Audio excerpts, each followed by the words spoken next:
Mike. Toronto. VK on the beat. Check. I'm in Toronto where you wanna get the city love. I'm from Toronto where you wanna get the city love. I'm in Toronto like we wanna get the city love. My city love me back for my city love. Welcome to episode 1062 of Toronto Mic'd. Proudly brought to you by Great Lakes Brewery, a fiercely independent craft brewery who believes in supporting communities, good times, and brewing amazing beer. Order online for free local home delivery in the GTA. StickerU.com. Create custom stickers, labels, tattoos, and decals for your home and your business. Palma Pasta. Enjoy the taste of fresh, homemade Italian pasta and entrees from Palma Pasta in Mississauga and Oakville. Doer. The world's most comfortable pants and shorts. Save 15% with the promo code the promo code is TMDS. Ridley Funeral Home, pillars of the community since 1921. And Canna Cabana, the lowest prices on cannabis, guaranteed. Over 100 stores across the country. Learn more at cannacabana.com. Joining me this week, making his Toronto Mike debut, is David Quinton Steinberg. Welcome, David. Welcome to me. Thank you. And it's David, great to be here. It's great to have you here, and you brought a heavy with you to protect you in case things get unruly. Co-hosting with me, Blair Packham. I love the way you say that. Co-hosting too. I like that part. He's also a bodyguard, just in case. You've been promoted. Okay, yeah. So this is the David show. David, how should I refer to you? David Quinton Steinberg, David Steinberg. What is your preference here? Well, this is terrible because I am multiple personalities. So, it depends. If it's the music me, I usually go by David Quinton. If it's the law me, I usually go by David Steinberg. So I decided to put them together. Yeah. Two people in one. What about DQS? Does that roll off the tongue? I use DQS, yeah. Okay, DQS. I like that. Yeah. So this is the DQS show, and we've got lots of ground to cover, and I've got some choice clips pulled that we're going to play audio. But right off the top, there's a cold beer in front of you guys. Crack it on the mic. On the mic, Great Lakes beer. This one? Is it cold? Yeah. Let's see. This one. Okay, crack it on the mic. Yeah, and I'll do it too. Yeah. Oh, yeah. Look at that. Oh, yeah. So, welcome. Enjoy. I do have a note for you guys. This is really a note for Blair, and then we're going to get to you, David. Don't worry. But David Bruce. You ever heard of this guy? David Bruce? No. Not Rob. Rob Bruce. Yes, of course we've heard. I'm of looking at David, and I'm thinking David. Rob Bruce. Rob Bruce, yeah. Of course, Rob. Yeah, it's funny, Rob and I probably have only met a couple of times, but we're friends on Facebook and social media and all that. I like what he posts, and but I recorded him way back when. Okay, because he seems to think you're connected more deep. Oh, we might be. Okay, let me tell you. Okay, so he writes in. Yeah, tell me. Amazing, he says. I was just thinking of DQS this morning. Say hi for me and tell him he needs to bring a bongo or drums to TMLXX. That, David, is the 10th Toronto Mike listener experience, which Rob says he'll be at. And that's going to be September 1st at 6 p.m. on the patio of Great Lakes Brewery. But then Rob goes on to talk about you, Mr. Packham, and he says, I played synth bass on this jam. I'll play a bit of the jam so we know what exactly wait a second.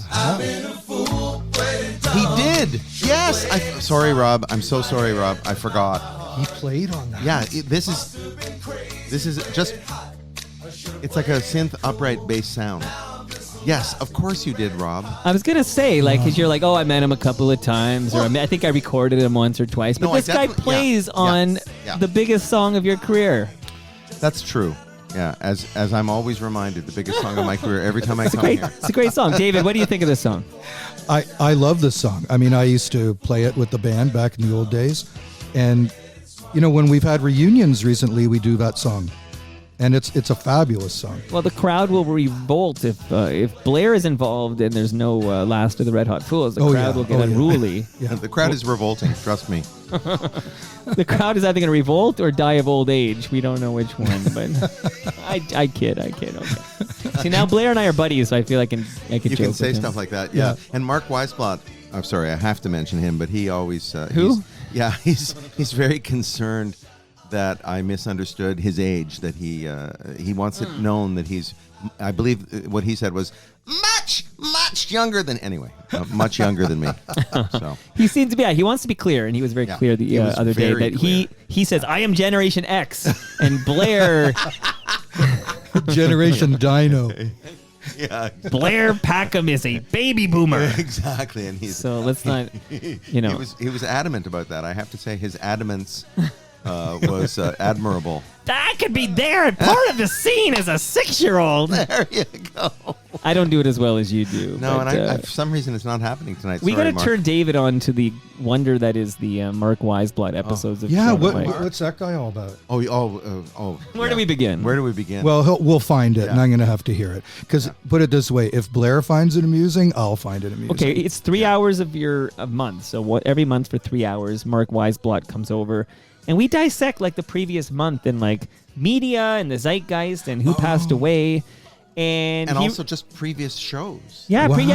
certain Okay. shows, right? So like he took note of like the first Blair Packham appearance, which was pretty damn good. This is what he said. Can I say it? Yeah, of He course. said, why anyone would think that the Jitters were worthy of investment. I mean, a good business proposition. Even then, they were unfashionable. Oh, God. But the thing is, I as I said last time, I agreed with him.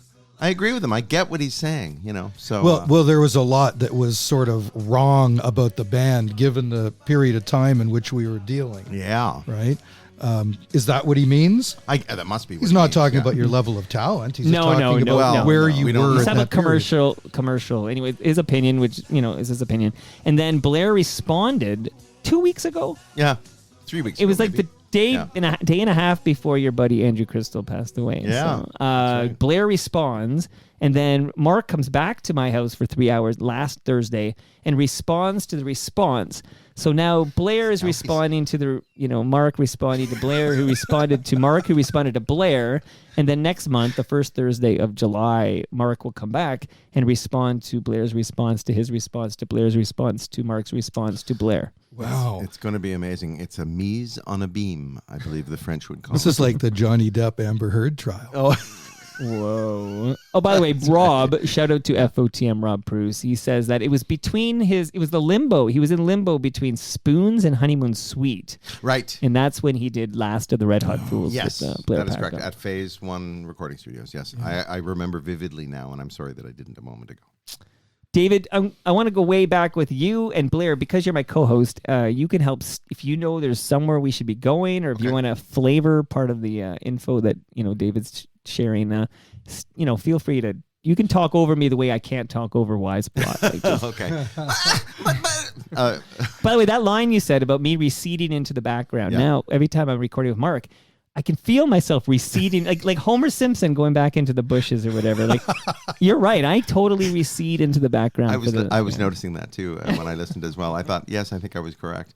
But okay, so you could start. Here's a suggestion for a starting question with David Steinberg. You can move your way back from this question, Okay. but ask him about the great hairy arm. Oh my God.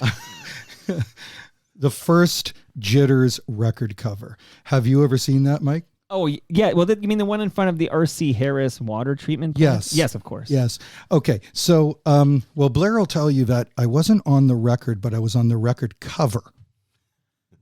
Okay, tell me how that happened. Like, how did you end up on the record This is a cover, but you're very, not on the very record? sore spot. Yeah, we're with gonna- me, we're And I gonna love leave Blair wanted to fighting. start here Yeah. because I would have started with the mods, but let's keep going. No, you can work your way back, but I Okay. wanted to start with the big hairy Yeah, arm. no, we'll start with Yeah. the big hairy arm. Start with the big hairy so arm. we do the Jitters record cover, and if you look closely, one of my arms seems to be unusually enlarged. Disproportionately. So not only did I have to model as a band member on the cover when I wasn't playing on the record.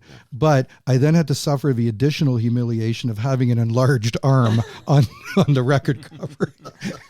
Did you get credit? Like, are you credited in the liner notes? Yeah, as Big Arm. Big Arm. No, Okay. I don't. Did I get? I think I got a special thanks. You got a that's special wild. thanks. Yeah. Yeah. And you got paid for the session. I You got paid did. for I the got photo session. I got yeah. paid for the photo session, and I got paid for the video. That's Amazing. right. But why Yeah, didn't you but play? you weren't speaking to me at either of that of right? those events. No, he did. No, for several years actually after that. Well, it's a very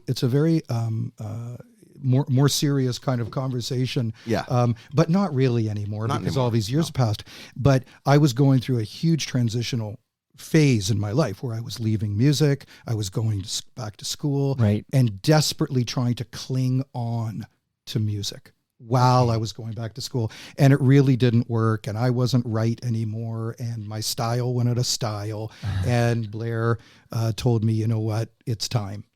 Well, yeah, I mean, not in so many words, and not in such a civilized way. But David was also, driving back and forth to London to go to law school, and so he wasn't really available to record or to rehearse, really, Right. not as much as we would have liked anyway. So it sounds like Blair fired you from the Yeah, Jitters. basically. I think that's Yeah. really what happened. If you want to use the F word. Yeah. First and only time it ever happened to me. Yeah. He's like the Bon Jovi of Toronto music. Like, step in line or get the fuck out. Whose but I band is understood. it, buddy? I understood, though. I understood. Well, ultimately, I think it was absolutely the best thing. I mean, Yes. otherwise you'd still be playing in a band with me, and or with David Wilcox or something. You know? Do the bear catch. Sure. That's right. Love Wilcox. Okay, I'm starting here, and then we'll Okay. go back and Yeah. I'll sit back. I'll okay. relax. Oh no, you're doing great. Okay. What a great co. This is why I work alone. No, just kidding. Here we go.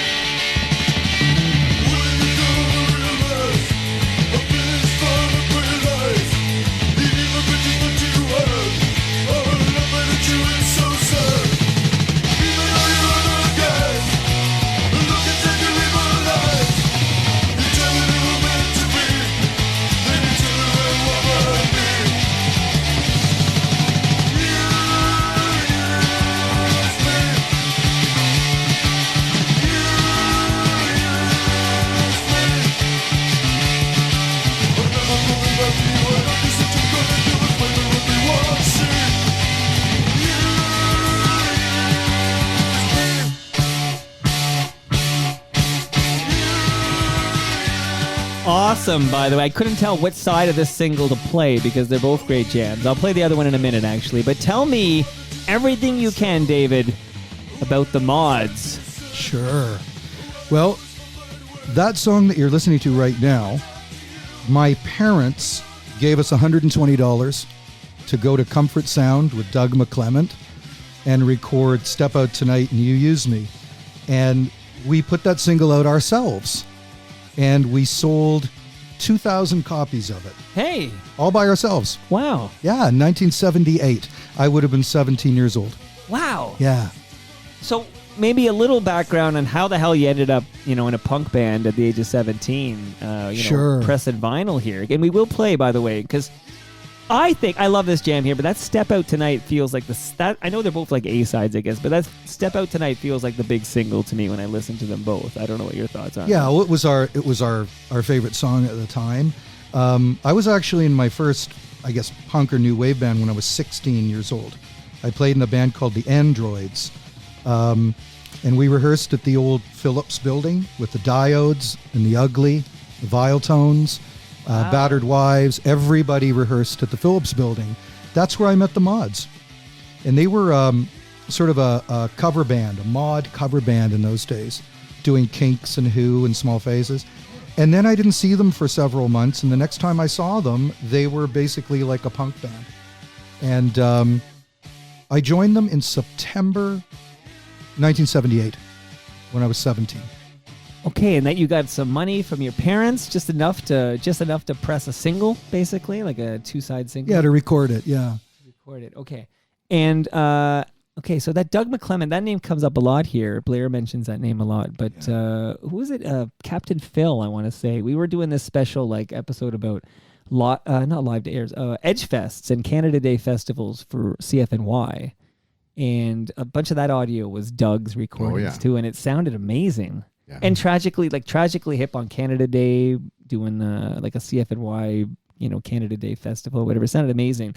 But okay, so what can you tell me? Because I love collecting these stories about the punk scene in Toronto in the late 70s. Well, it was a really exciting time in the city, and I don't think in many ways it's ever been replicated, because it was a scene made up of bands and people that were interested in those bands, all kind of commingled together, and every gig was like an event. If the Viletones were playing or the Ugly were playing, Teenage Head, any of those bands, you'd see a lot of the same people at those shows. And we were, at the Horseshoe, Larry's Hideaway, later on the Edge. The entire scene was kind of ignited by the Garys, Gary Topp and Gary Cormier. And, I talk to Gary Topp all the time, even to this day. He's an FOTM. Which means? Friend of Toronto Mike. Sorry, now I got it. Yeah. FOTM. Oh, they're both Garys are, but Topp seems to be more engaged. Yeah, Gary Cormier, I haven't spoken to as much in recent years, but Topper I talk to all the time, stay in touch with.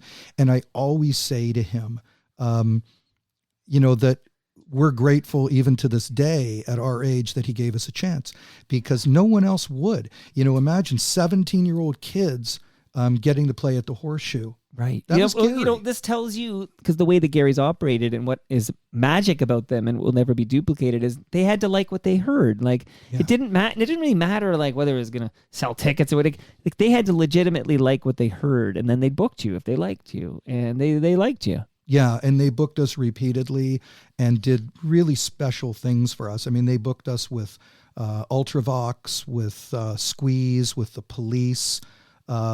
When we played with the Police, they put our name on the ticket. Okay, wait. Just where did you play with the Police, and what is this 70? What year is this? 78? 79. We played with the Police at the New Music Hall. Wow. Yeah. And so that's pre-Roxanne, or is that post-Roxanne? Post-Roxanne. It would have been promoting their second record. Because I've heard the story of pre-Roxanne at the Horseshoe. They played a couple of nights. And one time I heard the story and there were 9 people in the crowd. And then the next time I heard it, there were 7 people in the crowd. So by the next time I heard it, I think nobody was in the room, not even the police. Well, do you want to tell? I'll tell you something funny, Mike. Stuart Copeland, who I've met a bunch of times in recent years.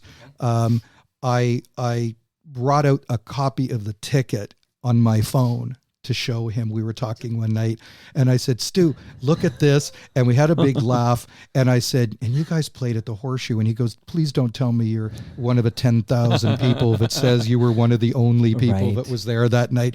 Because I think the Police have that story from every city they ever played in. Okay, because my understanding, again, I'm too young to know it firsthand. That's why I have these chats with you guys. But like, there's pre-Roxanne and post-Roxanne Police when it comes to ticket sales. Well, you know who was at the gig, and I do think it was about 19 or 20 people. Topper would tell you for sure. But who was at that gig were 3 members of the Mods, not me. Okay. And the reason I remember it so well is because we went to see Elvis Costello and the Battered Wives play at the O'Keefe Center that night. After the gig, because they did 2 shows, Elvis, we did the early show. After the gig, the guys in the Mods said, there's a reggae band from England playing at the Horseshoe. Do you want to go over? And I said, nah, I've had enough. I'm going home. They went there, and this reggae band was the Police. Right. That's wild. So they were there. So when they tell me they were there, that's the real deal. Yeah, they're not lying. They're not lying. I, however, was not there. And this, I think, I don't know, Sting was wearing underwear on stage. I've seen some photo evidence of this, but quite the famous story. But so you get to open for the Police. The Garys are awesome. No argument there. I want more stories of this punk scene in the late 70s in Toronto. But I want to play this jam because this is the big one here. So play it loud and play it proud.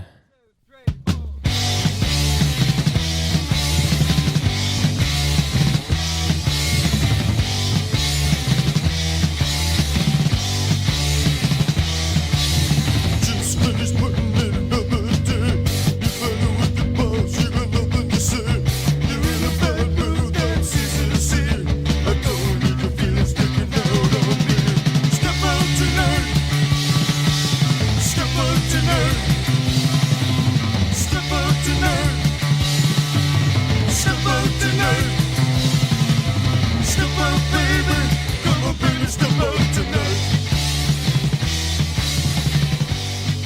Would I don't know? Would CFNY play this? Like, would this get some radio play? Yes, that's exactly where it got played with CFNY and a little bit on Q107, but mostly CFNY. They were huge supporters of us and everybody in the scene. They were unbelievable. Do you want to shout out anyone specific at CFNY that would be championing your the mods at this time? David Marsden. For sure. You know, he was like the main guy. It's funny because later we're going to talk Rush, and of course, spirit of radio. It's all going to come full circle. Oh yeah, for sure. And then Lindsay Gillespie, who worked there, was a big supporter. Jim Reed was a big supporter, and of course, a man that I love deeply to this day, Ivor Hamilton, who works at Universal. He was so amazing with us, and it was such a special time, you know, to have any form of radio, any promoters supporting young kids who were so unsophisticated and just, you know, trying their best. It was amazing. I don't think you see a lot of that anymore. Well, I don't even know how to compare these eras, right? Because now everything... Yeah, I just had Torquil Campbell on. Torquil Campbell is a founding member of the band Stars, which have some great jams in their repertoire. And he went off on this rant. In fact, I was chatting with Ian Service on the live chat, waiting for you guys to show up, and he's like, you should extract that and post that separately, because he goes on this anti-algorithm rant. And it's quite something where basically the algorithm is destroying like art, because now everything has to fit the algorithm, or else it can't be discovered by the masses. Like, it's quite the interesting time in terms of like art, like music. I went on a rant last night at home, and my wife said, "Stop it! You're going to have a heart attack." And what was I ranting about? My kid was watching Stranger Things, and of course, there's this whole Kate Bush thing. They've used running up that hill, and they're you know, it's number one on this and number one on that, and I just went crazy at home, and I was saying the reason this is happening is because young people who listen to shit music all of a sudden hear this and they're like, what is that? What is that? And they realize how friggin' great it is, and here you go. And that's like the only way. It's like for a while the Fleetwood Mac's Dreams was big with my daughter, who's 17, okay? Because it was used in a popular TikTok video. Okay, and then suddenly she's playing Dreams, and I'm like it's like, so yeah, with Kate Bush, it's like suddenly, you know, people are exposed to good music. They're going to want to hear more and dive in and, you know, consume more good music. It's just you can't hear it on the radio. That's right. Like it's not, the algorithm's not serving it up. So you need like to be curated by somebody creating a popular streaming program for Netflix. And Blair knows, like, I've gotten in trouble before for saying that young people listen to crap music. and that's all they're served. And if you only served potato chips for dinner, that's what you're going to eat, because you got to eat. Yeah. Right. Yeah. Right. You went off on a rant the other day when we were talking on the phone. A different one. It wasn't about, you know, the kids today and the big beat and the Shaking at the clowns. You know, the kids, the I didn't sound like that. Yeah. He sounded exactly like that. No, he was saying, David was saying that if you weren't at the crash and burn in 1977, then you missed it. Yeah, you were late. Yeah. There was this whole thing in the punk scene that if you weren't at Crash and Burn, you were sort of a late comer to the scene. But the Crash and Burn was only open, I believe, for 6 weeks. Wow. So, you know, these things happen really fast. Completely legendary. But what is crazy about the Crash and Burn... Tell me everything, because I was too young to be at I missed it. Well, it was a club opened by the band The Diodes and their manager, Ralph Afonso. Yeah. Who's an FOTM. But an amazing thing are two bands that played during that period from the U.S. were the Dead Boys. Okay. And I eventually played with some of those guys, with Stiv Bators. Yeah. And the other band they had in, which is so cool, was the Nerves. Oh, wow. And the Nerves, for Mike, they're the guys that did a song called Hanging on the Telephone, which was covered by Blondie and made into a big hit. Yeah. Okay. So the Nerves were this really cool California band. They played the Crash and Burn. Right. And so did Dead Boys. Can I play some Dead Boys to segue us over a bit here? Oh, please do. It's always glorious.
I was first exposed to this song because, as a teenager, I guess I was a teenager, I had a bootleg of, live Pearl Jam shows, and Pearl Jam would cover this song. Yeah. And I fucking loved it the first time I heard it, and then you have to go back and figure out what's he covering. But, okay, before we get to the Dead Boys and Stiv Bators, and we talk all about your role there, there is a question on the live stream, live.torontomike.com, from somebody Blair might know named Radio Lady.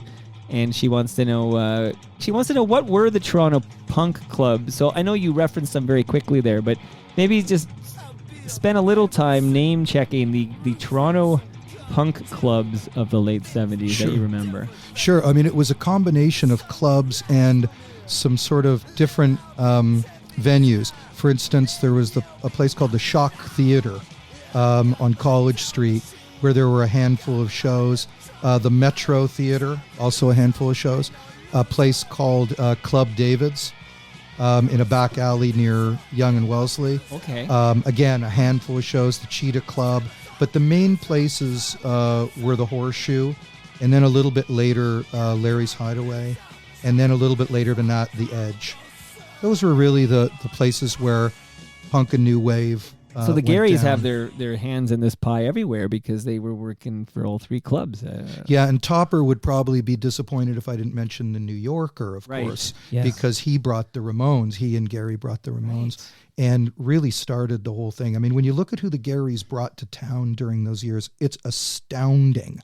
I mean, they brought everybody from England and from New York and other places. And even non-punk, but still, attitudinal people like Tom Waits. Yeah, new wave stuff. Yeah. And Blair, when you were here last, which was not that long ago, that was if I recall, it was the 40th anniversary of the show, the Joy Division show at the Edge that never happened. Yeah, yeah. And I believe that's what it was. Yeah. Yeah, that day, I think that was that day, like 82. I think. Yeah. I think it's right. I got to tell you, my favorite gig at the Edge is we opened for Ultravox, but it was the original Ultravox with John Fox. Okay. And that was phenomenal.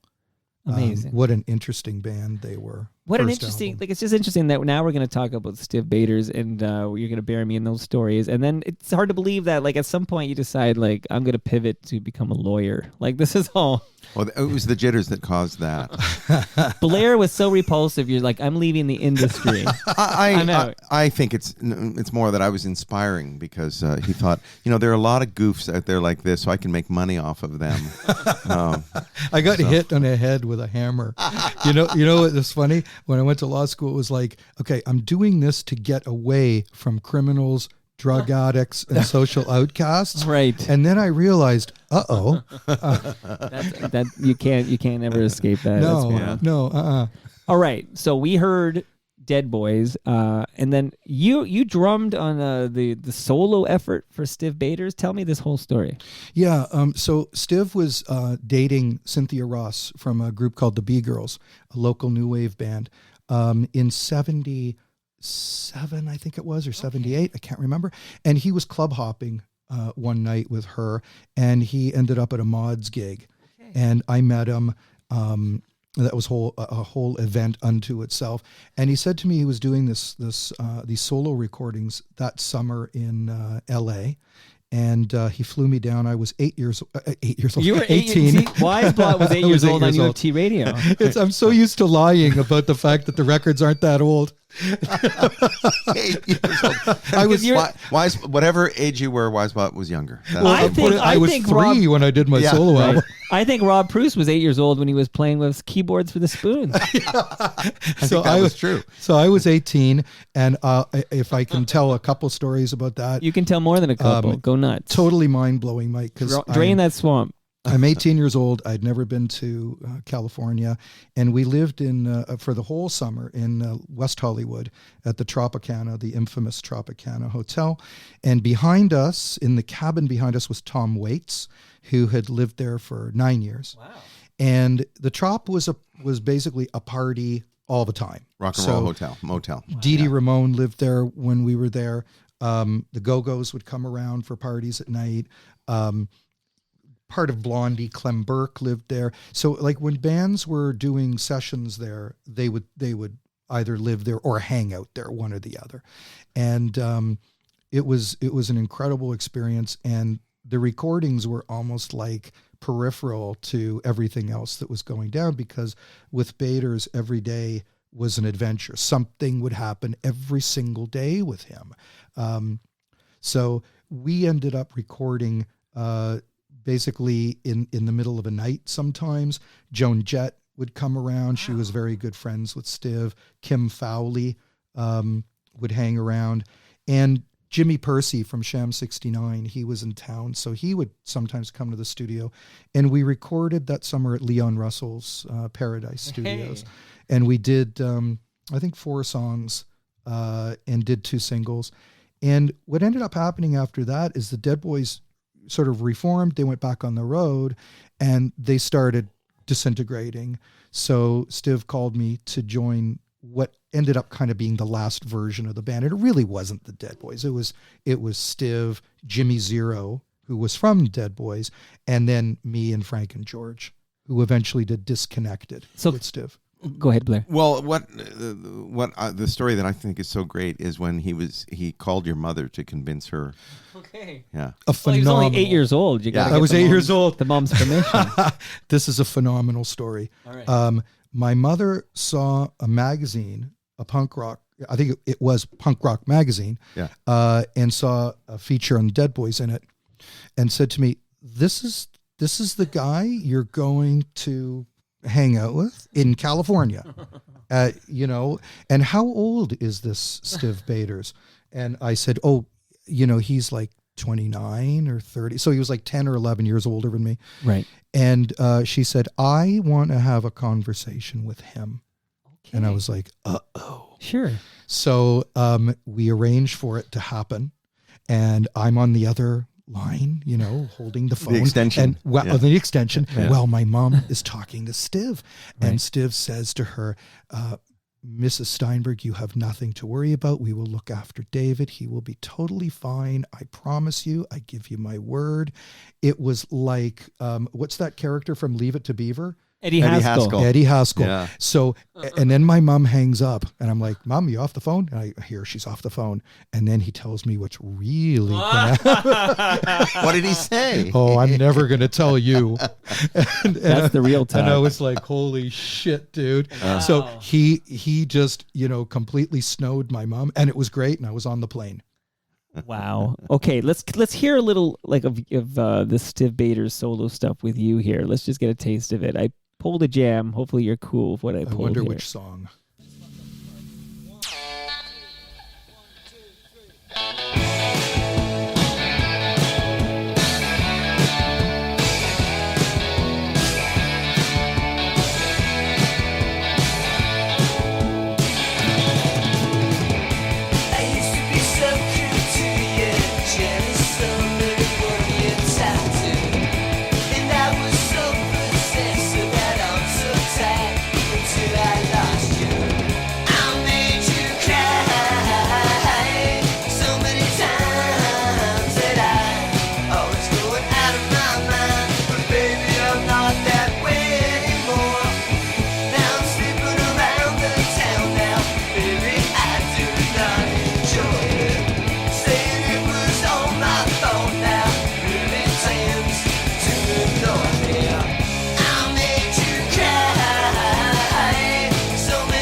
Not that way anymore. So, David, you're playing drums on this Stiv Bators jam. Yeah. So that we did at Paradise Studios. I'm using, do you remember Tanya Tucker? Yeah, of course. Yeah. That's her drummer's drums that I'm using. And that's Mike Nesmith's 12-string. 12-string, okay. That Eddie's using. Yeah. just passed away. Kind of interesting. Yeah. That's almost as interesting as finding out Blair Packham's guitars are all over Gordon, right? What is it? If I had $1 million. That's true. Love it. Okay. So tell me about what was your relationship like with Sid? I was going to say, what's your relationship with Stu Stone, with Stiv Bators? Well, he was my relationship with him was great while we were playing together, but he was an incredibly complex character. And, there's a lot of false romanticism about people like that, and I don't really engage in that anymore. So the reality is he was a guy who suffered from any number of things, probably some depression, and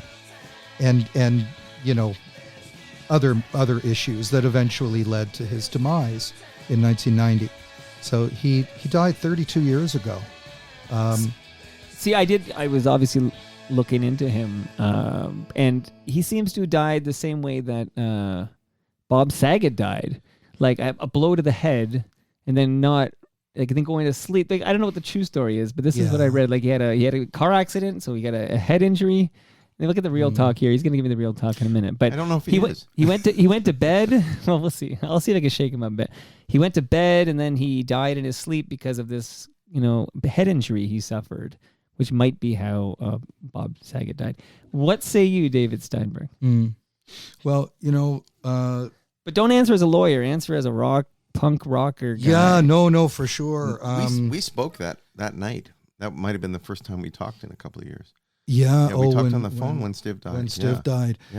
Yeah. So the story that we got out of Paris is that he had been hit by a car crossing the street, taxi. and he refused medical treatment and died in his sleep. And that was the story that was told to his parents. Stiv was an only child. Very important to his parents. They're a working class family.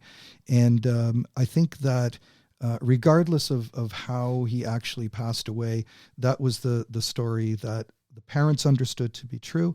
And I think it gave them a certain degree of comfort, thinking that that's how he passed.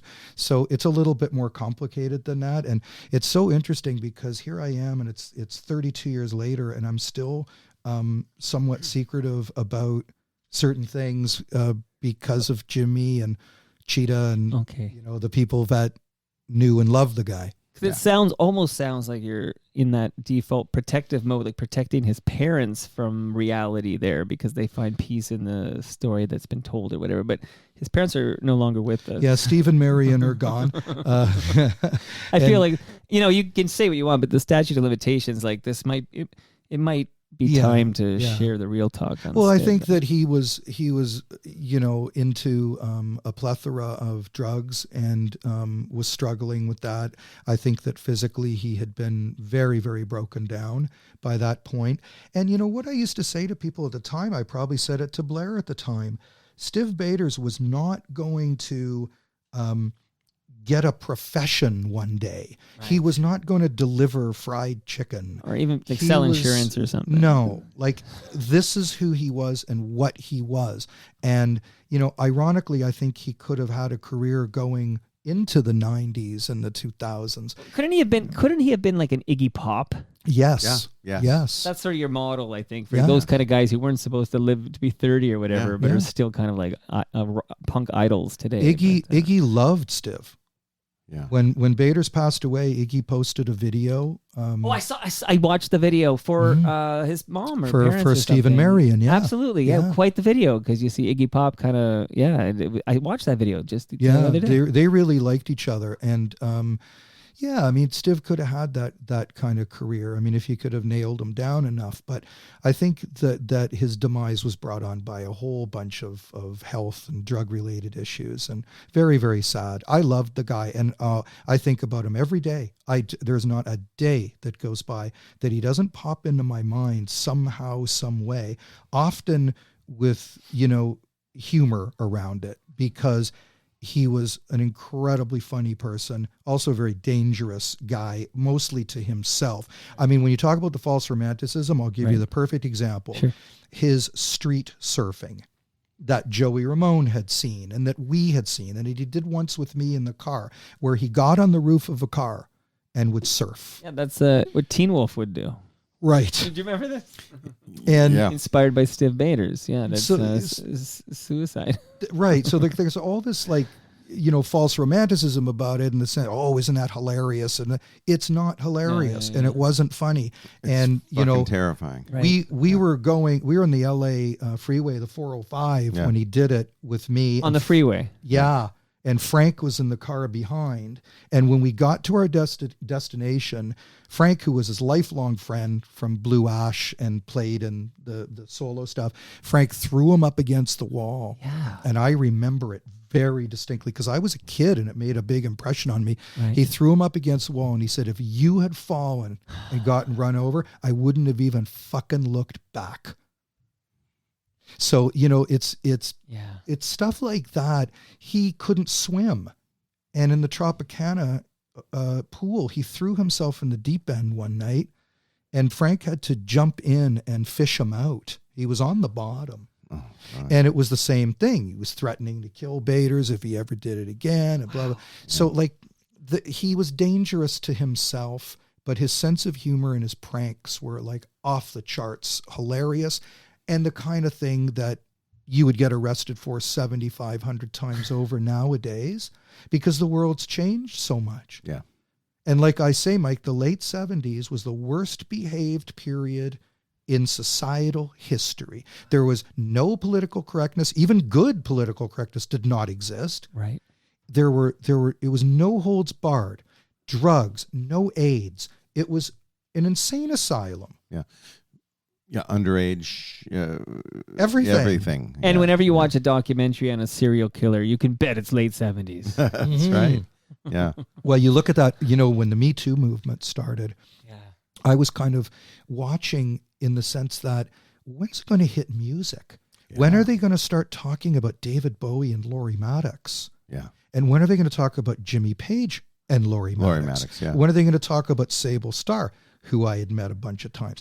And the amalgam that Kate Hudson played in Almost Famous. Yeah. Oh, it's all cutesy poo and everything. Penny Lane. Yeah, Penny Lane. It's all cutesy poo, but guess what? You were talking about underage girls who would hang around with some of these guys. Yeah. So anyway, that's why I'm glad that I was so young back then, because nobody was younger than me.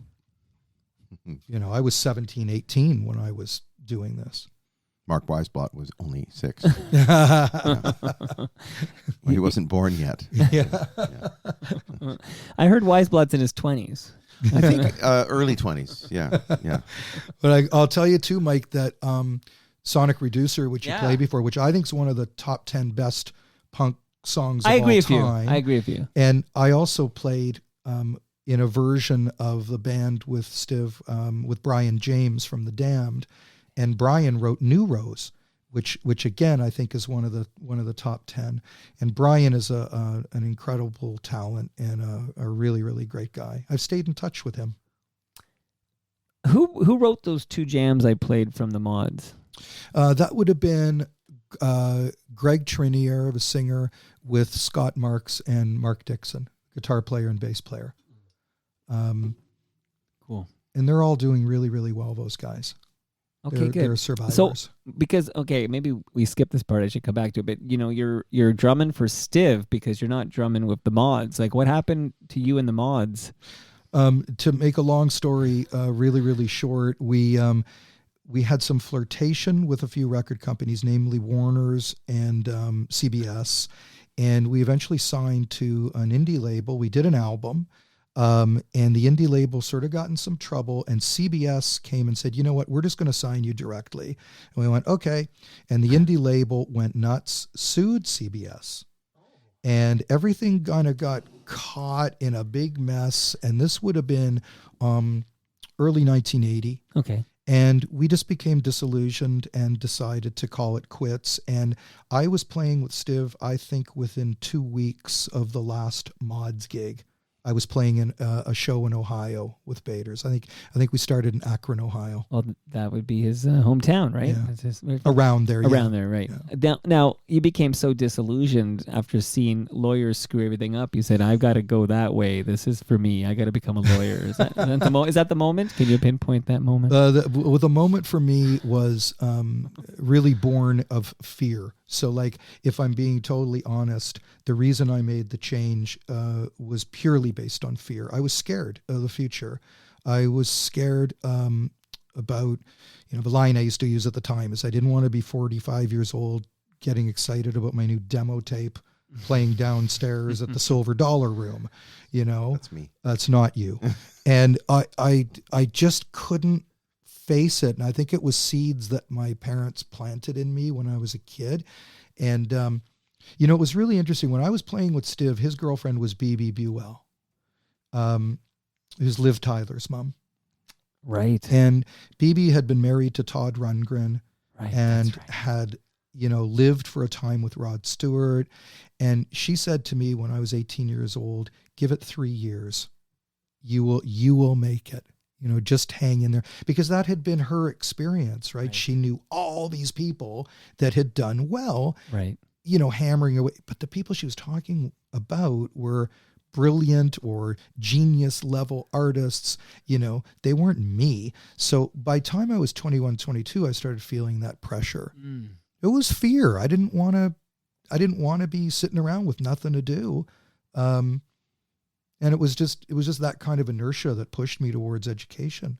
Okay, let me tell you another way that you're connected to Blair Packham here. Okay, so, all right. So, before you hanging up with the Mods, I guess in 1980, Yeah. the Mods changed their name to the News. Yes. Am I right? Yes. Do you want to know Does why? Blair know where I'm going with this? Okay, go ahead. Oh, okay. Well, if Blair know where you're going. The reason we changed our name is because the Mods was a terrible name, and we knew it was a terrible name. And the reason we had that name is because the band started as a cover band, Right. and never bothered changing its name. Right. So we decided, we're going to do a record now. We should change the name. So we come up with the News. This is, of course, before Huey Lewis existed. And the News was a shit name also. So I don't know why we struggled with names so much, but we did. I think it was a funny time in history, sort of punk dying out and the so-called new wave emerging. Right. And Well, we're and going to here talk about we Strange were. Advance in a minute, actually. But Yeah, we can talk about those guys too. I get a lot to say. All right, but first I have to finish my joke because It's hilarious. I can tell you in okay, advance. so let me understand this. So the Mods changed their name to the News around the same time. The Jitters were going to change their name to Huey Lewis and the News. We were not, but I do remember when we opened for Huey Lewis in the News at the CNE, David was playing drums with us, and my mother had done caricatures of all the band members, and they were painted on the drum head. And Huey walked up to us at soundcheck, and we were setting up, and he sees the drum head, and he goes, "The Jitters, I presume?" And one of us, might have been me, went, "Huey!" I love it. But yeah. But there was David's face. My mom really captured Oh, that's David wild. with his mullet and everything. Oh yeah, she But you didn't captured call it a us. mullet back then. 'Cause No, mullet it was doesn't just like- it doesn't enter nomenclature till early 90s. Yeah. But No, used to it be. was just longish hair on the Yeah. sides. And But don't you feel like, because I've had this conversation with people, like in the 80s when the hockey player was wearing a mullet, did we call it a mullet? And there's no evidence of mullet being the term for that type of hairstyle think I until the heard- I don't early think so. 90s. Yeah, I'd say so the early 90s. I guess we called it like hockey hair. Yeah, I remember that. Right. Yeah. But in my mind, when I think back, I think, I'm seeing like a young Jaromir Jagr and he's wearing a mullet. But no, Right. we didn't call it that yet. But anyway, one more fun fact about the News. Because you mentioned you were seeing Elvis Costello, so you didn't go see Police at the Horseshoe Tavern. But Yeah. the News, my understanding is the News were Elvis Costello's band before they hooked up with Huey Lewis and started their own thing. I Oh yeah, never not knew this that. news. Yeah. Yeah, Not I never David. knew that. No, not Yeah. this News. Yeah, Oh yeah, not this Huey news. Lewis's They News. were a band called. Not this. They were a band called Clover. Right. Okay. Yes, and they So- backed up They backed Elvis up Elvis on the Costello. first. But he's Elvis really Costello rubbing record. in how Yeah. shit the name the News Yeah. was, and how bad the name the Mods was. Right, and also there's a subtext here I that like you're the not name getting, Mods. which is Mike mercilessly in my first visit wouldn't let go like a dog, like a corgi, Yeah. Queen Elizabeth's corgi, with this piece of news in his teeth that the Jitters news. were copying Huey Lewis and the News. And Oh. also, he would be happy if your next band was called the Slugs, because he also felt that there's a connection. Well, I was going to say, there, it's better I compare you to Huey Lewis and the News and Doug and the Slug. Yeah, Yes. no. We don't go near the slug thing. We stay away from the slug thing. Well, it's too bad that we can't go there. What's the song? That was I just thought you were in the first place. Too bad that you're Oh, not God, as smart yeah. as you thought you Yeah, we were copied in that. And isn't there some low Yeah. voice in there? Yeah. Too bad, right? Too bad. Like Bowser from Sean Oh Unknown or yeah, something. yeah. Okay, so we digress, but Yes. here, let's do this. Let's pause at this moment because I got to talk about Strange Advance. We got lots of ground to cover here. Sure. My goodness, what do I want to give you? Okay, so Blair, you got a lasagna a couple of weeks ago, and I'm it's good. still in your freezer. I love it. Okay, I have a lasagna for you, David, in my Awesome. freezer So upstairs. So, good. that Awesome. box will be full of Palma pasta lasagna. Let me know how it goes. Blair's Looks a big great. fan. It looks great. Everybody Big fan. loves They're great. Yeah. Palma pasta here. Yeah. I have a Toronto Mike sticker for you from stickeru.com, David. Oh, thank you. We'll put that on your car before you drive Oh, away. look at that. That's really nice. right over the Quality stickers, windshield. man. Yeah. If I don't, like that. we'll get to like what's up with the mods. Like, is there a reunion for the mods coming up that we could get excited about? We did three reunion shows in the 2000s. I think the first one was 2006. Then we did 2009. Then we did the last Pogo 35th anniversary show at the Horseshoe, which was really quite a lot of fun because so many people came out to see it. And my and buddy it was Cam great. Gordon was there. Sounds like it was amazing. David It was played really- both of them. He played the original and Played the the original, and then we played that one, and that one was really organized. The reunion by Gary Top. Colin Brunton was heavily involved. So that was a really, really fun show. And then we did, I guess we did 4 of them because we played, the last time we did it was the Rivoli. And I don't think we can do it again.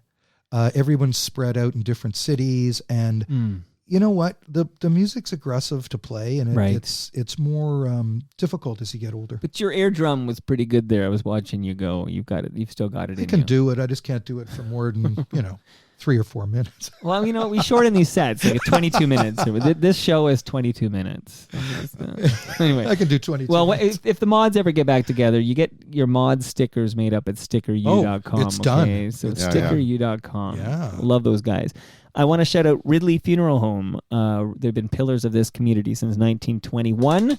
And Brad Jones, the funeral director there, he's got a new podcast called Life's Undertaking. You should subscribe and listen to Life's Undertaking. And yes, the measuring tape is yours, David, courtesy of Ridley Funeral Home. That's yours, buddy. I get the measuring tape too. Yeah. Oh, this is great, man. Had I have known, I would have been here months ago to get the measuring tape and the... You've had so many things to measure in the Wow. meantime. This You is don't amazing. want to be caught without measuring utensil No. there. But wait Hey, a second. Are you the lawyer? Are you the punk lawyer who smokes weed? Yes or no? Do you smoke weed?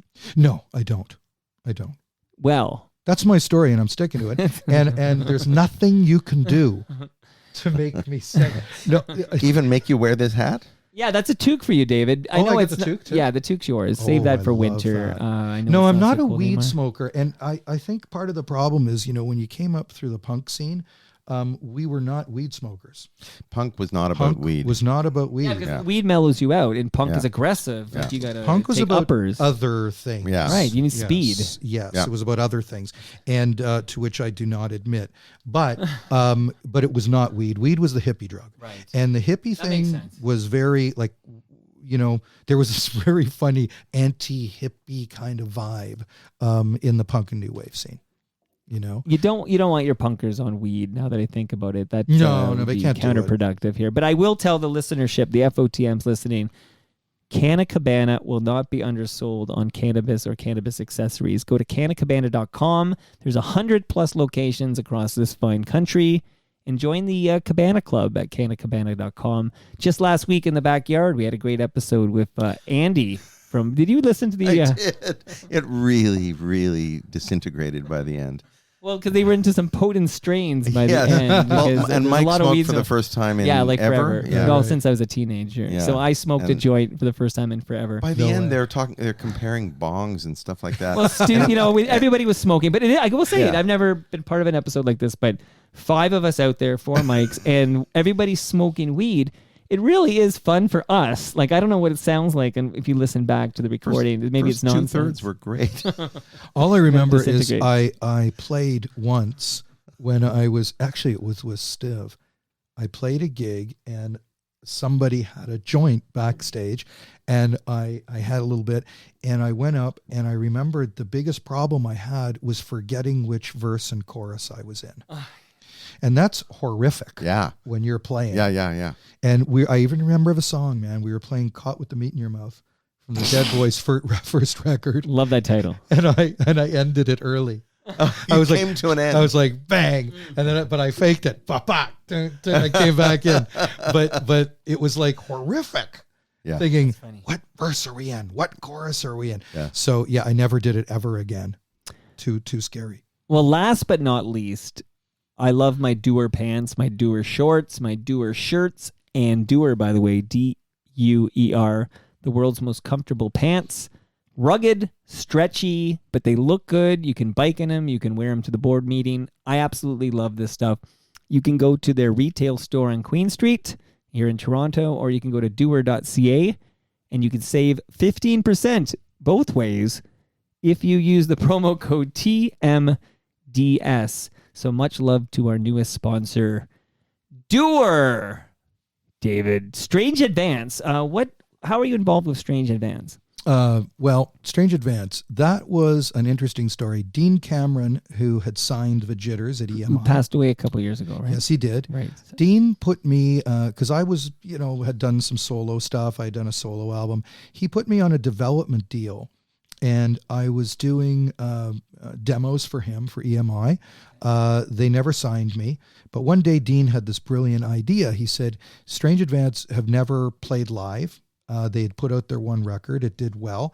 And I want you to play with these guys. I think he thought that my animated style might work and, help with live performance and that sort of thing. It was a little bit of a mismatch, but I toured with them. And incidentally, went to see them just a few weeks ago at the El Macombo. Wow. You went? I went That's to amazing. see Drew and Ian. Yeah. And we had a really nice visit. And even one of our roadies from 1985 was there. Wow. So we toured and we played a bunch of gigs with Tina Turner. And it was really fascinating for me because She's simply the best. That's all I know. she really actually was great. And it was so weird because I had come out of like a much grittier rock and roll background, Mods, Dead Boys. These were gangs. They Right. really were. Yeah. We were gangs. And Strange Advance wasn't like that. We were in a motorhome and people were reading books and, drinking tea. And I was like, what the fuck is going on? Because it just wasn't what I was used to, But, it was a fun enough experience, but it was my last kind of foray into touring before I went to school. After that, I went back to Jitters. Yep, After rejoined. Strange Advance. Right, and that's where we opened our convo, right? Yeah. You and Blair fired you for being unavailable, Yeah, he fired me, and which is, by the way, a fair reason. yeah. I feel when I listen to this story that Blair, if you're not available because you're at school in wherever you were, London or wherever, you got to make a tough call on that for the band. It also contained the nuances that David suggested, but yeah, a big part of it was just logistics. Well, logistics were huge, but it was also like what their producer wanted to do with the record. Yeah, And this, I was not the right guy to play on that album in terms of what this guy was envisioning and how he wanted it to be. And of course, over the years, as Blair's heard me say many times, I'm not, loving this record because I think the band was grittier and ballsier than what came out and on more that interesting. first album. Yeah, It was kind of sanitized and made to sound commercial, and it did sound commercial. But the Jitters were, at least the version of the band that I was in when we played, we had an edge. We had was a an thing. edgy sound and an edgy attitude. And I'm not going to say it was punky, but it had elements of that that kind of grit. Yeah, it was kind of punky, but it was definitely. I agree. Thank you, and I agree. You didn't play on this, but the Q107 version of Last of the Red Hot Fools. Yeah, you remember that? Yeah, it was way edgier, and I still have people now come up to me and say, "Yeah, I always liked that one better." Because it had more character to it. No offense to Paul Gross, producer. Yeah, listen, I remember when we were playing in '83. I remember, playing at the Isabella and stuff and smashing my drums over at the end. And the band had a kind of so Blair, nasty thing. You would know better than anyone. Nasty. Like where does the polishing of these edges, we were worn down, and the producer that we were working with, great guy, he owned the recording studio, and we were about to break up, but he said, listen, I want to make a record with you guys. He heard that Q107 homegrown version of Last of the Red Hot Fools on the radio, and he wanted to make a record with us, and he said, but here's the deal, I want to make it my way. And at that point we were like, well, we could break up, or we could make an album at a big studio and maybe get a record deal. And those things happened. Right. But really, at that point, I can say safely, in case Mark Weisblad is listening, we didn't sell out because there were no payments made. Nothing was received. But what do you mean in case he's listening? Yeah. It was. I was weary. All of us were sort of weary, and we had a blast making that record. Well, I got to just to interrupt for a second. When we're talking about sanitized albums and producers saying they were, when the Mods recorded our record, kind of the same thing happened. We got sanitized. I was, and it didn't come out until like 20 years later, basically, on a compilation record, I think 1995 or something like that. So 15 years later. But when I was in Strange Advance, we were playing a gig in Ottawa, and FM were opening for us, and Nash the Slash was playing with them. Yes. We were backstage, and I was talking to Nash, Jeff, and he said, blah, blah, you were in the Mods. I said, yeah. He goes, I loved the Mods. And I said, you did? And he said, yeah. And I said, why didn't you ever tell us? You were like a rock star to us. Why would you never tell us? He went, I don't know. I said, let me ask you, would you have produced us? Of course I would have. And I'm like, oh my God, man, how would you have produced us? And he goes, oh, I'll tell you exactly how. I would have put the three in a room. You would have done your backing tracks live. I would have put a couple of guitar overdubs, vocals, done. He understood. That's the way you make a record. What we were supposed to be. Yeah, that's the way we should have made Jitters record. And Jitters could have been like that. Yeah. Remember we would play Grossman's? Yes. And it was a blues place. And I would say after a few songs, hey, who wants to hear some blues? And there'd be some, guy, some long-haired guy in a tie-dye shirt who'd put his thumb in the air. And I'd say, well, fuck you, we don't do any blues. And I thought that was the funniest thing that I had ever. Blair was such a smart ass. I was such a dick. Oh my God. Grossman's quick fun fact, most FOTMs know this. I believe that's the grandfather to Eric Alper. That is correct. Quite the social media guy. Oh, interesting. Yeah. I like Eric's little posts with his questions. He gets a lot of flack for that because he pre-programs them, so he schedules him in a scheduler. Yeah. So basically, the same day every year, you get the same damn post. Like, what's your favorite cover song you didn't know was a cover song or whatever, right? Which is, I like those ideas, but it's so like contrived. It's not exactly stream of consciousness. Well, he asked the other day, his question was like, name a great Canadian song or something like this. So I put Africa by Thunder Mug. Now Blair will laugh at that. Yeah, I get so I always, Thunder Mug. Whenever I answer his questions, I always do something kind of goofy. Right.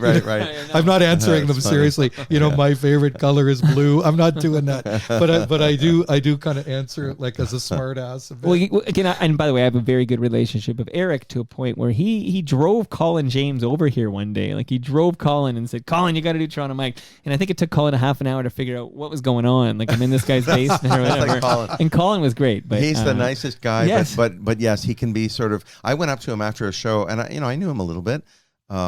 I went up to him after a show at Massey Hall, and I said, this is backstage, he's signing autographs, and I couldn't stay. I was with Owen, my son, who at the time was like 11, and so we went over to Colin, and I said, hey man, you really making the most of that 145 thing. And you didn't. I did. Oh, jeez. Yes, but I was just joking. But he looked at me like, sorry, what?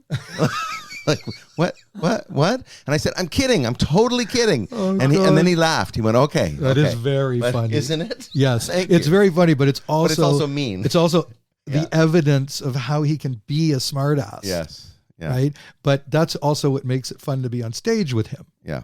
You know, 'cause Blair, not Eric. Yeah. Blair. There was- because periodically I'm on stage with him to this day. There was a guy at the El Macombo who was dancing, and David and I both caught sight of this guy at the same time. This is the downstairs El Macombo, and he had his eyebrow. He had an eyebrow rather than two eyebrows. One eyebrow. And what did I say to you? I turned around as we're playing, Turns around and he looks at me and he goes, monobrow. and that's all I had to say. David skipped a beat. I had never heard monobrow before. And I was crying. Yes, I believe I made up monobrow that Oh night. my God. Yeah. Yeah, we had Monobrow. a lot of laughter on stage. I've never laughed on stage as much God. as with the Jitters. Yeah. Sorry. Yeah. Yeah. I was going to pivot here to find out about your legal career here and how it ties into entertainment and stuff. So Oh boy. you go off to school, you become a lawyer, Yeah.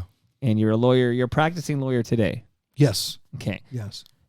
Give us a taste of what kind of law are you practicing? Give us a taste of that. Sure. Well, I'm a film, television, and music lawyer. So I work on films, TV shows. I work with some recording artists. I work with some record companies, with publishers, etc. So it's all of those different areas mixed together. And I've been doing it for an awfully long time. And interestingly enough, my musical life has been running in parallel. So, while I've been a lawyer all these years, there's always a Stiv Bators re-release. There's always a Right. mods thing. There's always, a Jitters reunion, a mods. There's always something happening that keeps me playing and keeps me involved in music. Right. I'll talk about it a little bit in a second. The last 2.5 years with this COVID nonsense, I've been doing an absolute ton of music, as Blair knows, mostly recording, obviously, but. As a lawyer, I work on television series, feature films. Some of them you would know. If I were to pull some out of the air, I work with Banger Films, so I do all the music documentaries that Banger's done in the last 15 years. I don't know what they've done. Give me some recent music documentaries. Name check. Well, Banger's done Long Time Runnin', Tragically I saw Hip. that. They've done Super Duper Alice Cooper. Rush, Beyond the Lighted Stage. Saw that one. Iron Maiden, Flight 666. ZZ Top, Best Little Band in Texas. Heavy Metal Evolution. Hip Hop Evolution on I watched Netflix. that. Shad is an FOTM. Shout out That's to Shad. okay. Yeah, cool. So I've worked on all those shows. That's cool, and man. I do shows like Working Moms with Catherine Wright. I know. I got my CBC gem. I'm watching CBC. Yeah, you gem, gotta sure.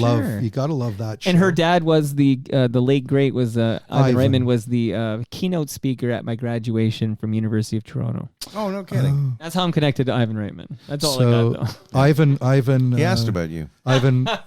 He was a client, and Ivan's memorial was at the end of April in LA.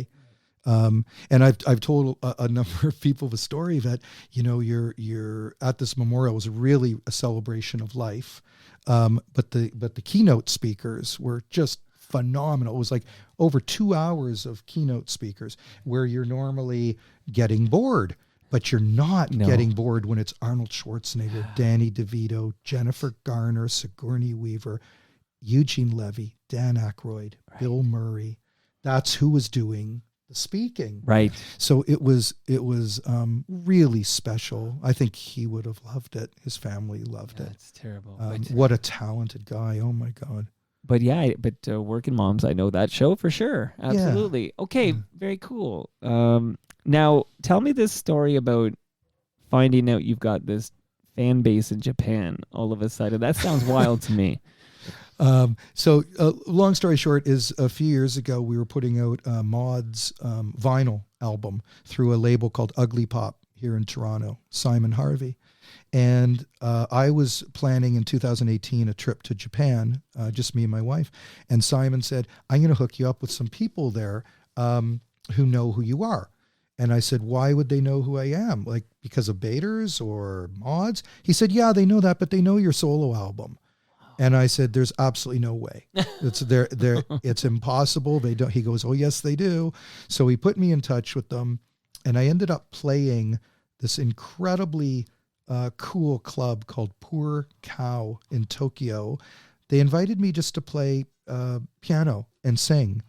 And there were like, 50, 60 people there.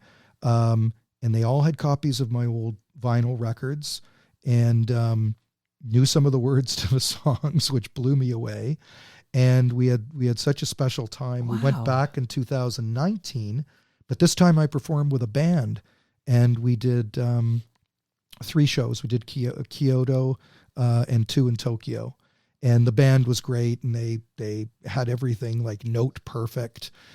We rehearsed and we did the gigs, and it was great. And I have a very special affection and connection to Japan. My father did too, so it sort of runs in our family. We love that country. But that's wild. Like that you'd be surprised. It's like that documentary. Was it Rodriguez who finds out he's like a big deal in South Africa or something? I can't remember the details now. But Right. But he was playing in front of thousands and thousands of people. Well, don't let the facts ruin the story here. Come on, that's quite the story. But it was big in Japan. As it was amazing. It was amazing. And what I found out about Japan is that when they're interested in something, when the people are interested in something, they go deep. They go deep in the rabbit hole.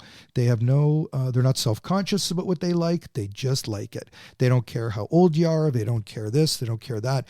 They care about the era in which you were operating and whether the records kind of hit them in a certain way. And it's really cool to be around rock and roll fans that are that interested in the music, and where it's not sort of a transient thing, where it's not like Kleenex, disposable, Spotify. Right. They buy records, right? Tangible medium. Yeah, they still buy vinyl and CD there. So I was thinking of video stores the other day, and how many hours, because I'm in my late 40s, so I spent many hours. Mark Weisbot is younger. He's in his 20s. I can't. I gotta meet Mark. Oh, come! You know what? I'll do this quickly, and then I'll get back to the whole tangible medium thing. But TMLXX, that means TMLX 10. That's the Toronto Mic Listener Experience, our 10th one. It's coinciding with the 10th anniversary of this very podcast you're on right now. So on September 1st, from 6 p.m. to 9 p.m., we're all going to collect on the patio of Great Lakes Brewery here in southern Etobicoke. And I'm going to tell you, Rob Prue says he's going to be there. I know he's a New York guy now. Okay. He says he's going to be there. I'm telling you too, if you're in town, not in Japan, touring, you have to come. I'm thinking we set up an amp and a mic and maybe... You sound like my dad. Set up an amp and a mic and you boys play. Right. You play and your big beat. Yeah. So this is happening. Put it in your day timers, your calendars, whatever app you're using. September 1. That's a Thursday. It's the Thursday before the long wheel. Set up a mic, an amp. And an amp. Right. Yeah, an amp. Bring in like a hay truck and Blair and I can be playing on it. As it drives by. We can be set up. Okay, so, and then again, now I don't care about me at the video store, except I've been thinking about video stores a lot lately because I just remember that experience of, you're touching it and you're looking at it and you're going to make that selection or whatever. Yeah, and how it sucks now. Streaming sucks. That experience, and I understand now, at your fingertips, everything, all of the time, instant. Wow, it's instant gratification. But there's something, it just doesn't mean as much. That hunt for the movie, I missed. Talking to the video store guy, checking out what was there. And same with the record stores. It's the same thing. I loved going through the records. You could listen to this and that. You paid big money for it, and it meant something to you. You get paid like $20 for this disc or whatever, and you read the liner notes, and you put it on your wall because you liked it so much. And then this whole streaming, it's gone. It's not the same. No, it's not close to the same. I mean, when you went to a record store and you made a decision to buy something Right. and lay out the $6, whatever it was, and you went home and you were hoping the record would be great. Right. And sometimes it wasn't. Right. Yeah. But sometimes it was. Yeah. And it would just get inside of you and stay inside of you for the rest And of your David, life. if it wasn't, because you spent and you said $6, but let's pretend it was $15, okay? Yeah. Because, Well, because you're a you, youngster. He's young. Oh, He's yeah, young. I'm Yeah. younger than you guys. So let's say $12.99. You got your disc, because okay, you buy your cassette. It wasn't good. You tried it again and again, hoping you'd get it. Like I would Yeah. work on it. Yes. Like I'd put serious effort and work into it because I paid money for this, and it was a lot of money for me. So I wanted to hit. And if it didn't hit the first time, maybe it'll hit the third, fourth, fifth time. With streaming, it's one listen. I didn't feel it. And you're out. I never hear it again. Yeah, my experience with Bruce Springsteen specifically was I put on Born to Run because it was so hyped. It was being written about everywhere, and I thought, this guy's ridiculous. He sounds like Greg Trenier of the Mods, and I mean, really, he sounded like he had marbles in his mouth, actually, and I thought it was ridiculous. But there was one song that caught me, and it was "Meeting Across the River," and so I would go put the tone arm on that one song. But then the next song played because I was too lazy to go pick it up. So then Jungle Land played. Next thing you know, I'm like 7 or 8 listens in, and I'm thinking, this guy's pretty good, and it would not have happened in the streaming era. No, wouldn't have happened. It's funny you mention that record because for me, it was the same track. It was Meeting Across the River. Right. I was like, wow. That What a was heavy just track. beautiful. Yeah. And Randy you know, Brecker playing trumpet and the Yes. beautiful space on the Wow. piano. yes, Oh it my just God. was gorgeous and Yeah. haunting. Yeah.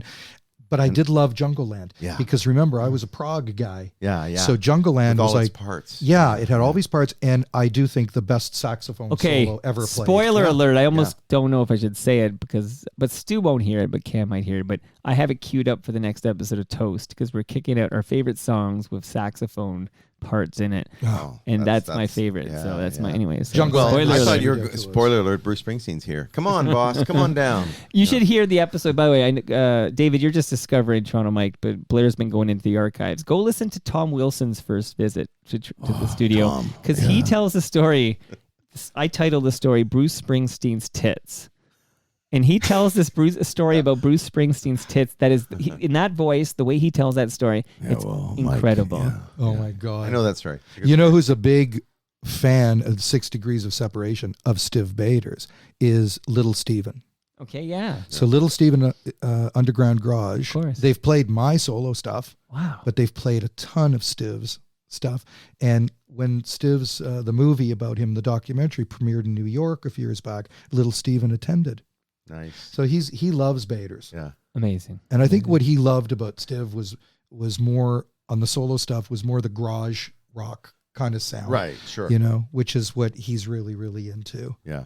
So here's where I want to go next, David. And then I'm going to open it up in case there's anything Blair thought about on his drive here that he's going to regret not talking. So it'll be free for all for Blair Packham, everyone. But first, I get my last little part here, which is that there's a beautiful song. You mentioned beautiful, gorgeous songs. I want to. This is "Envy of None," and this song is called "Western Sunset." And I'm going to play some of it, fade it down, and then we're going to talk about this. David, you ready? Yeah. Here we go.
just sort of washes over you.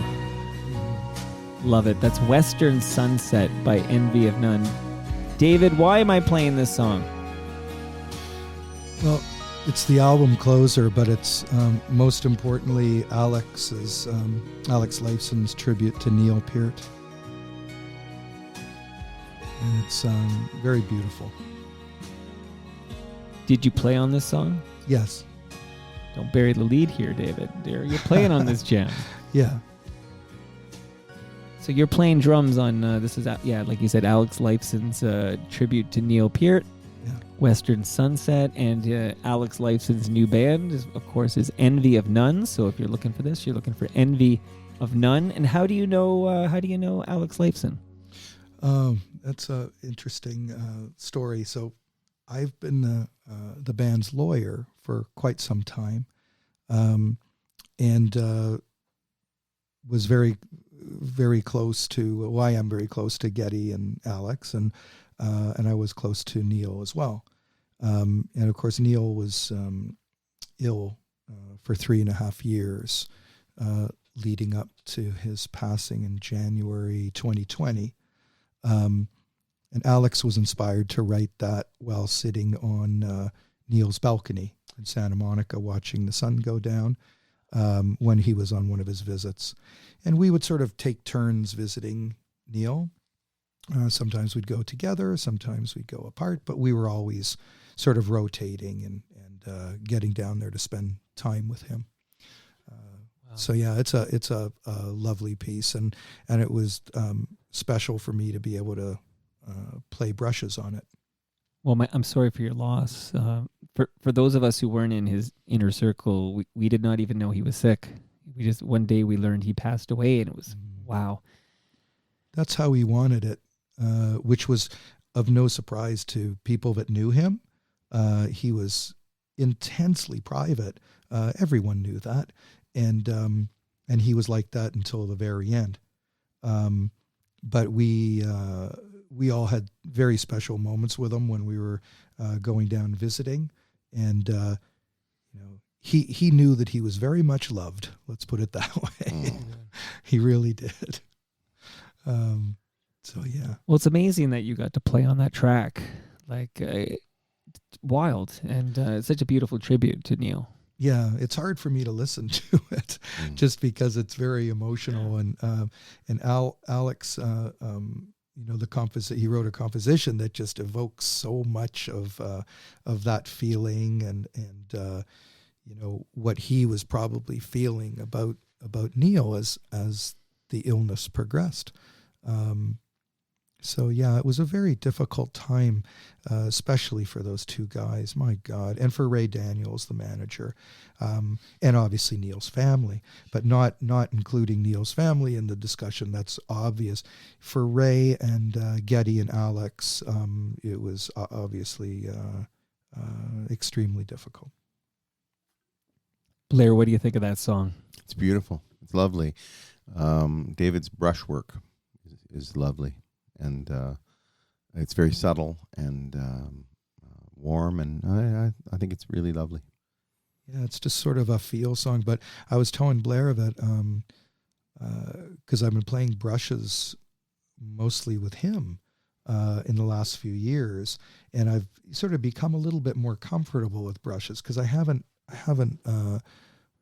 exactly spent years and years playing brushes. I did a little bit with Lost and Profound. Yeah, you did. But mostly with you. And my trio. On your solo you're stuff. subbing for Andy, that's right. Yeah. There's a lot of brushes in there.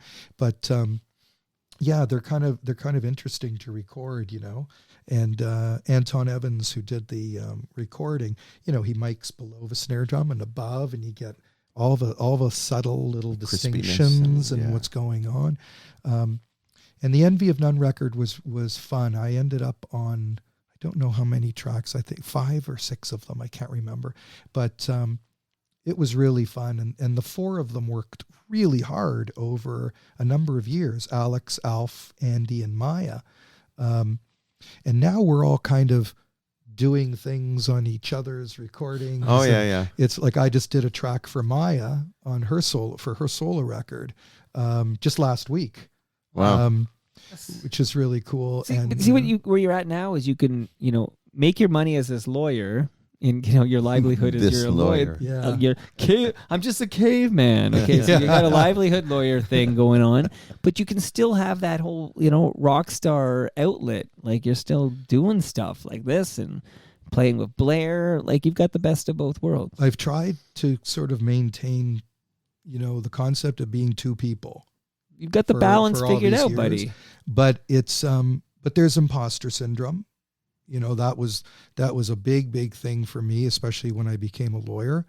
A lot of people say, okay, so you were playing in bands and doing music, then you left and you became a lawyer. And I say, yeah, but what we don't talk about is what I went through to leave music and become a lawyer. That was no walk in the park. That was not easy. The top of my head blew off. And if I go and I really think back to that time, it's a very difficult transition to make. When I was in second year law school, I got a call about a potential Stiv Bators reunion. So that would have been 1988, I think it would have been. And what year does he pass? 90? 90. Right. And I get the call, do you want to go out? And I said, yes, get me the fuck out of here. Right. Right. That's Amazing. how I felt. That was second Wow. year law school. And it didn't materialize. It didn't come together. So I just, ignored that it ever happened and just continued. Right. But those are really tough transitions to make. But when you get through and you come out the other side Mm-hmm. and you realize this was better for you, it was better for your life. And then of course it's the struggle of keeping up, like you say, the best of both worlds. Right. But remember, there's always a negativity around the lawyer thing. Yeah. Right. Like people don't love the fact that, Right. I might be doing music and doing it at a, at an interesting level, like with Envy of None. But that I'm a lawyer, because there's nothing cool about being a lawyer. But in fact, a lot of the stuff I do is kind of cool. Absolutely. And I'm not a banking lawyer. I'm not a litigator. I'm not, Right.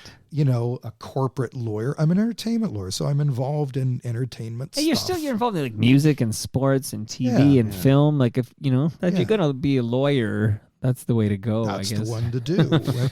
And I didn't even have any choice. I was kind of pulled into it because it was like, that's all I knew. Right. I didn't know anything else. It's been an interesting life trying to maintain those two things, and trying to, be taken seriously in those two things. In both, yeah. Yeah, I mean, yeah. I when David plays with me, I have made note to the audience that he's my lawyer. So if you have any issues, take them up with him. And it actually never occurred to me that might bug David. No, But- it doesn't bug yeah, me. yeah. It doesn't bug me. But Lawyer jokes are fine. Drummer jokes are fine. what does it mean when the drummer's drooling out of both sides of his mouth? What? The stage is level. That's good. You ever hear the one about the lawyer? The guy asks the lawyer, how much will it cost to ask you 3 questions? Have you ever heard this one? And the lawyer goes, $500. And he goes, $500? And he goes, yeah, what's your third question? I Very love nice. that one. That's great. What did the drummer get on his SAT? What? Tomato sauce.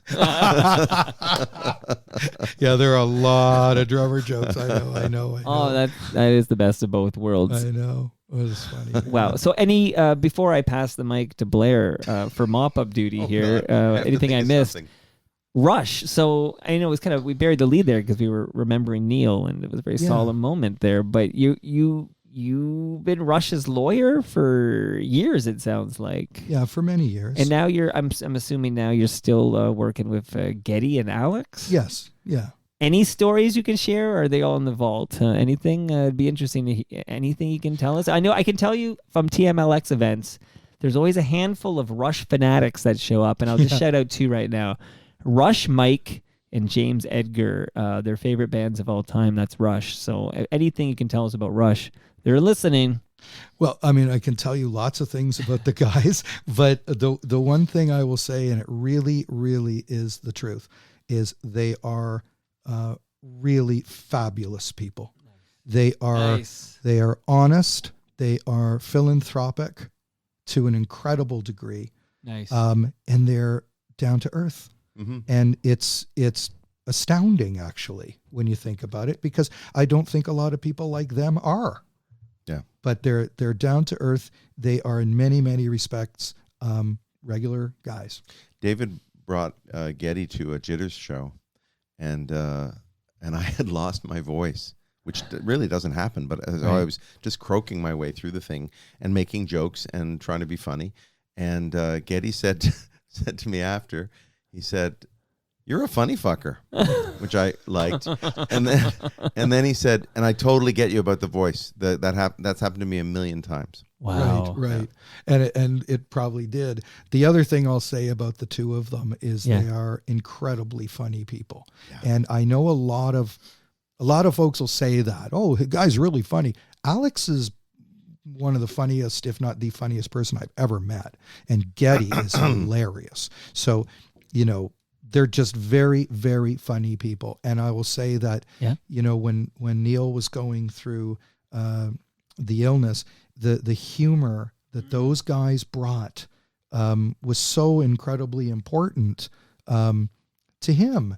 And, to watch him laugh, under those circumstances because of those guys was so so special. So they really are wonderful people, down to earth, funny as hell, and I love both of them like brothers. All right, here's the $1 million question. Is there any chance that Getty and or Alex would appear on Toronto Mic'd? You'd have to get by me first. No lasagna for you. You know what? It's Alex did a lot of promo for Envy of None. He did lots and lots of interviews, and but the two of them together, they most recently did their interview with George, with Strombo. George, yeah. Strombo gets all the big fish. What about Toronto Mike over here in his basement? We're going to work on that. We're going to work on it, David. Come on. Yeah. We can see what we can do. You're an FOTM now. It's sort of part of your mandate. To help serve the program. Right. No, you have to. It's part of the mandate. Would Sam from the Vile Tones work? I mean, it's either Getty or Sam. Steve. See, I trust Blair on this, because now Blair does get the show. Like this, I do get the show. He gets the show. And he actually sent me an email and said, "David Steinberg, this is what he's done. He'd be great on your show." And here we are as I'm about to pass the mic to Blair. He was right. You were great on Toronto Mike, and I love this very much. So I would trust Blair if he says a guest would be a good fit for Toronto Mike. And I know Sharon's still like watching on the live stream. You suggested her, and I enjoyed that very much as well. Yeah. So I trust Blair on this. Doug McClement, by the way. Oh, Doug yeah, McClement. Yeah, Doug. Well, let's do it. This is the summer of Blair. Yeah, that's what I'm calling it. You know Summer what? of Blair. When you talk about Doug McClement, like I met Doug in 1976. I met him in 77. Okay, so when he was 4-track. So, he had the studio, Comfort Sound. Blair worked with him, blah, blah, blah. 5 years. So he recorded the mods. He recorded other stuff that I had, played on demo tapes during 79, etc. When I was in, just very hilarious moments, when I was in Strange Advance, we're playing Ontario Place, and Doug McClement was there doing the recording. And he got on the mic. And he was like, "Hey, David Steinberg." And I was like, "Oh my God, it's Dougie." Okay. And then when Rush were doing, I think it was the Clockwork Angels tour, I hear that, Doug McClement is in the mobile unit with David Botterill. And I was like, I got to go see Doug. So I go in there. So it's like Doug McClement's there, whether it's Rush, Strange Advance, the mods. The Vile He's been there my whole life. Yeah. Oh, yeah. And of course, Last Pogo. Yeah. So Doug's been there my whole life. Yeah. I phoned Doug to find out about doing a demo tape at his recording studio. And he was the nicest guy. And really, that led to me working with him and meeting all the people that I met. And like, he was so influential in my life. Like a huge mentor. Doug I'm was sold. No, I'm sold. Awesome. Like absolutely. Introduce me. Let's get this done. Doug, absolutely sold. I do want to shout out another episode that happened very recently, actually. I did a Toronto Punk episode with Al Nolan, Brian McCullough, and Sean Cherry. And I just want to let people know, if they want to hear some more, like, Toronto hardcore punk stories, then go to episode 1051. They dropped by. It was also a Monday night, and we did an hour 41 minutes. Blair, get that mop, buddy. What did I miss? Anything? This is all yours. I'll shut up. Okay. David, I believe you were 14 years old. Yes. And you were confronted with the question that, I believe, maybe you were a year older, I'm not sure, but you were confronted with this question, and I want to know the answer to it now. What are you going to choose, hockey or music? You got to choose. You can't do both. Right. I believe it was, well, you tell us who that was who gave you that question. This was my first band. It was a 4-piece. Everybody went on to have interesting musical careers. I was the drummer. Joe Rockman was the bass player who played with Jeff Healey for many years. Yeah. Michael Zwag, who's Burton Cummings' guitar player now, Okay. he was the guitarist. And Tim Broyd, who was sort of a founding member of I think the Coney Hatch period. I know he played with Andy Curran. Shout out FOTM, Andy Curran. And Andy, who I just got off the phone with, said to send love to you. Oh, I love that guy. Nice guy. So Andy, I talk to all the time because of Envy of None. Right. But anyway, we had a rehearsal on a Saturday, and I had a big hockey game. I was 14 years old. Right. It was actually the championship game. That's huge. So I said to Mike, can we push rehearsal back a few hours or maybe do it tomorrow, Sunday? And it was like, look, you got to make a choice. It's hockey or music. And he would have been 16 then, I think. And Michael continues to be a friend of both of ours to this day. But honestly, I will say to either one of them, hockey or music? Which one is it? I don't even know if Mike remembers saying it. He remembers that I've told him that he said it. Yeah. That's funny. Because he said it. Yeah. And you He's know what very I did? dogmatic sometimes. I went and I played the game, and we won. Nice. Yeah, you got to play that game. Like, you Gotta committed to play. the team for the season. You got to play the course. finals. Of There's no course. doubt there. It was totally schmucky. So you chose hockey is what you're saying. I chose hockey, man, and it took me such a far distance. I mean, the funny thing is I've been involved with hockey type stuff on and off during my career, but not as a player. Right. But wait, didn't you play music with? I have a friend named Craig Ninehouse. And Craig played for the Boston Bruins for a few years, and then played in Europe for many years. And we have a mutual friend, Mark Messier, because I've worked with Mark, and Craig is very good friends with Mark. Yeah, and I've known the Moose for a long time. Wow. And Craig's a great singer, guitar player, and this is what he does for a living. So sometimes I go and I do duos with him, and we do them at hockey type events always. So if Mark Messier's got something, we're always there. Mess loves it. We did in November Kevin Lowe's Hockey Hall of Fame party before the actual induction. Sure. Wow. And so we do all this stuff. And I did a little bit of work for the NHL alumni and the Leaf alumni as a lawyer. Amazing. Several years ago. So I've had little bits of this sports today is the 60th anniversary of the day they discovered Bill Barilko's body. Oh, wow. Interesting. Shout out to FOTM. We should write a song about that. Somebody should. Yeah. Yeah, somebody should. Absolutely. Let's get on that.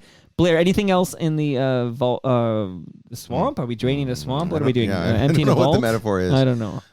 Because I just don't want you to be driving home. I mean, you'll be back, of course, but I don't want you to be driving home and be thinking that you I should have asked David. Yeah. No, I think we've covered most of it at this point, I would say. Most of it. That's it. Yeah. I'm surprised. I thought we would go like 3-4 more hours and get into all of Blair's misgivings and shortcomings. It's time for the airing of the grievances. Right. The problem is, David, my hard drive is not big enough for that file. I've heard.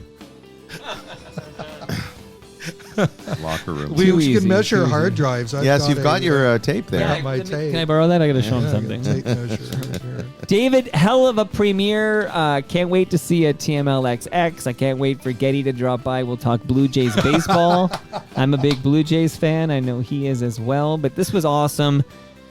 Thanks for being here, buddy. Thank you, man. It was really, really a lot of fun. And Blair, you're a heck of a co-host. You were fantastic. Thanks for coming back so quickly. Thanks for inviting me. And that By the way, this is the Ron Hawkins who's still with us. Not the Ron Hawkins who passed away last week. Shout out to Ridley Funeral Home. Okay. And that brings us to the end of our 1,062nd show. You can follow me on Twitter. I'm at Toronto Mike. Blair is at Blair Packham. Packham. No John Derringer jokes today? That's how you opened last episode. I know. Look what you did. Yeah, I know. Look you what talked happened. about Andrew Crystal and John Derringer, and neither made it through the weekend. I know. That's not going to happen. Are you on social media, David? Yes, I am. How can we follow you? David Quinton Steinberg on Facebook and on Instagram. Great Lakes Brewery. They're at Great Lakes Beer. Palma Pasta's at Palma Pasta. Don't leave without your lasagna, David. No. Sticker U is at Sticker U.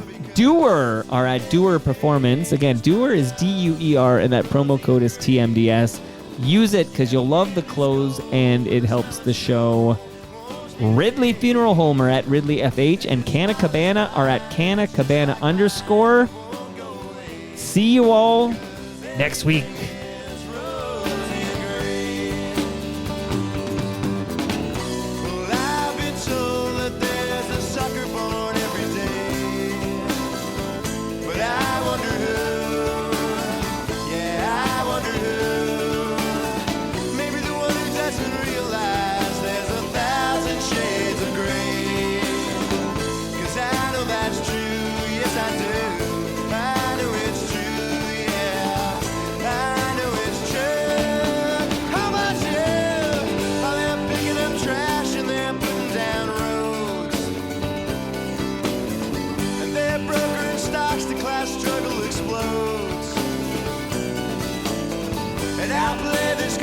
Just the best that I can.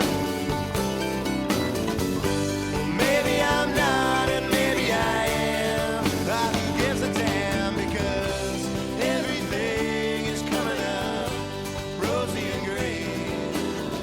Yeah, the wind is cold, but the smell of snow warms me today. And your smile is fine, and it's just like mine, and it won't go away. 'Cause everything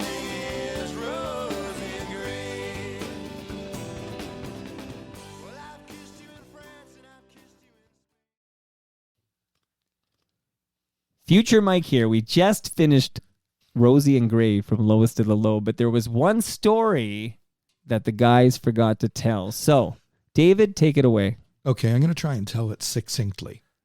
Blair and I worked with a wonderful musician and producer named Stan Meisner. And Stan was incredibly talented, but also very, very detailed in mixing and everything else. And I was talking to Geddy Lee from Rush one day, and he was talking about turning something up, a little bit of volume, and he said, "I'm just gonna turn it up a little Meisner." And I was like, "What? What did you say?" And he said, "Yeah, I'm going to turn it up a Meisner." And I said, "What is that? Where did you get that from?" And he said, "Well, Paul Northfield, the engineer, used to work with this guy who was very particular. So he started calling little incremental changes a Meisner."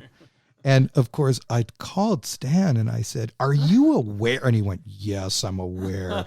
And I said that Paul Northfield was doing this and that all these other musicians know about the Meisner. Paul and he Northfield said, worked with the Police. Yeah, Paul Northfield was huge. With everybody, yeah. He worked with Rush. I'll just turn Gentle it up a Giant, Meisner. you know. I'll just turn it up a Meisner. So I always, that blew me away. And you talk about the little 6 degrees of separation thing.